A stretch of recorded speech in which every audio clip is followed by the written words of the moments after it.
మార్చి నెలలో రాష్ట్ర ప్రభుత్వం ప్రవేశపెట్టబోయే 2026-27వ వార్షిక బడ్జెట్లో యాదాద్రి భువనగిరి జిల్లా సాగు త్రాగునీరు కోసం మూసీ జల కాలుష్య నివారణకు వైద్య విద్య రహదారులు ఉపాధి మౌలిక అంశాల అభివృద్ధికి తగిన నిధులు కేటాయించాలని సిపిఎం రాష్ట్ర కార్యదర్శి వర్గ సభ్యులు ఎండి జహంగీర్ రాష్ట్ర ప్రభుత్వాన్ని డిమాండ్ చేశారు. సోమవారం సిపిఎం జిల్లా కమిటీ ఆధ్వర్యంలో 2026-27 వార్షిక బడ్జెట్లో జిల్లా అభివృద్ధికి తగిన నిధులు కేటాయించాలని కోరుతూ జిల్లా కలెక్టర్ కార్యాలయం ముందు ధర్నా కార్యక్రమాన్ని నిర్వహించిన అనంతరం జిల్లా కలెక్టర్కి మెమరాండం ఇచ్చారు. మార్చి నెలలో రాష్ట్ర ప్రభుత్వం ప్రవేశపెట్టబోయే 2026-27 వార్షిక బడ్జెట్లలో యాదాద్రి భువనగిరి జిల్లా సాగు తాగునీరు కోసం మూసీ జల కాలుష్య నివారణకు విద్య వైద్యం రహదారులు ఉపాధి మౌలిక అంశాల అభివృద్ధికి తగిన నిధులు కేటాయించాలని సిపిఎం రాష్ట్ర కార్యదర్శి వర్గ సభ్యులు ఎండి జహంగీర్ రాష్ట్ర ప్రభుత్వాన్ని డిమాండ్ చేశారు. సోమవారం సిపిఎం జిల్లా కమిటీ ఆధ్వర్యంలో 2026-27 వార్షిక బడ్జెట్లో జిల్లా అభివృద్ధికి తగిన నిధులు కేటాయించాలని కోరుతూ జిల్లా కలెక్టర్ కార్యాలయం ముందు ధర్నా కార్యక్రమాన్ని నిర్వహించిన అనంతరం జిల్లా కలెక్టర్కి మెమోరాండం ఇచ్చినారు. ఈ సందర్భంగా ధర్నా కార్యక్రమాన్ని ఉద్దేశించి జహంగీర్ మాట్లాడుతూ జిల్లాలో అత్యంత కీలకమైన బస్వాపురం ప్రాజెక్టు పూర్తి నిర్మాణానికి ఈ బడ్జెట్లో 500 కోట్ల రూపాయల నిధులు కేటాయించాలని అన్నారు.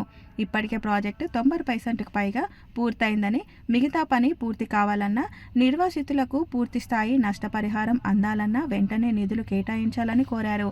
యాదగిరిగుట్టలో మెడికల్ కాలేజీ భవనం త్వరగతిన పూర్తి చేసి రామన్నపేట, మోత్కూరు, ఆలేరు మండల కేంద్రాలలో 100 పడకల ఆసుపత్రుల నిర్మాణానికి తగిన నిధులు బడ్జెట్లలో కేటాయించాలని అన్నారు. చిట్యాల భువనగిరి ప్రధాన రహదారి విస్తరణకు తగిన నిధులు కేటాయించి ప్రజలను కాపాడాలని, ఆలేరు రెవెన్యూ డివిజన్ ఏర్పాటుకు నిధులు కేటాయించి ప్రకటించాలని, గ్రామీణ అంతర్గత రోడ్లు, దళిత వాడలు, గిరిజన తండల అభివృద్ధికి నిధులు కేటాయింపు మరియు జిల్లా కేంద్రంలో pollution control board, factories inspector office, DCL office, PF enforcement ఆఫీసులు మంజూరు చేసి ఈ బడ్జెట్లో నిధులు కేటాయించాలని రాష్ట్ర ప్రభుత్వాన్ని కోరారు. నిధుల సాధనకు జిల్లాలో ఉన్న 5 కాంగ్రెస్ శాసనసభ్యులు బాధ్యత తీసుకోవాలని జహంగీర్ వారికి సూచించారు.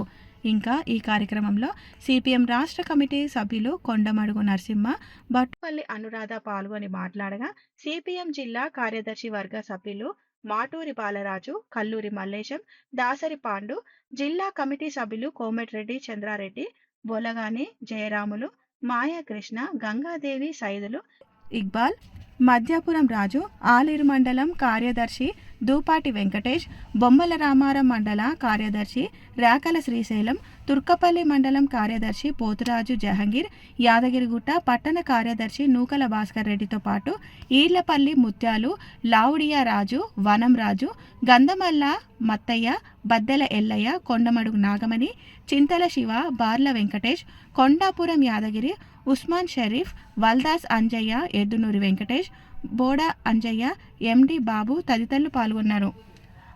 కాంగ్రెస్ ఎమ్మెల్యే, అలాగే Nakrekal MLA Congress MLA, Munugode MLA Congress MLA, 5 Congress ఎమ్మెల్యేలు ఉన్నారు. ఎందుకు ఈ జిల్లా వెనుకబాటు గురవుతుంది? కనీసం ఆలోచన చేయరా? అలాగే ఎంపీ కూడా కాంగ్రెస్ పార్టీ ఆయన ఉన్నాడు, మంత్రులు కాంగ్రెస్, అంతా కాంగ్రెస్, కానీ ఈ జిల్లా మాత్రం వెనుకబాటు గురవుతుంది.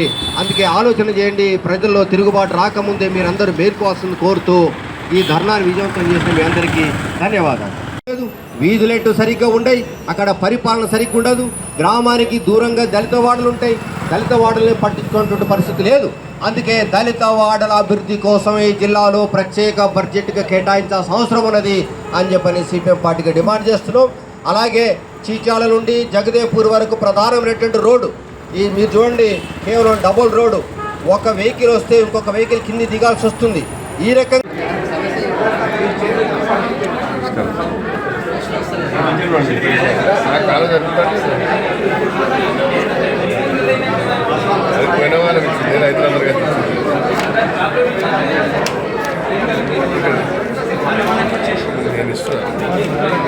ఇంకా రాసింది అక్కడ ఈజీగా మాట్లాడాలి, జాబ్ రాలేదు.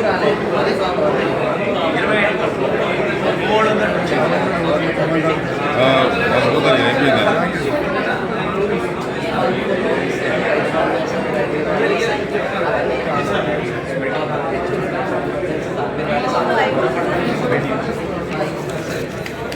Second best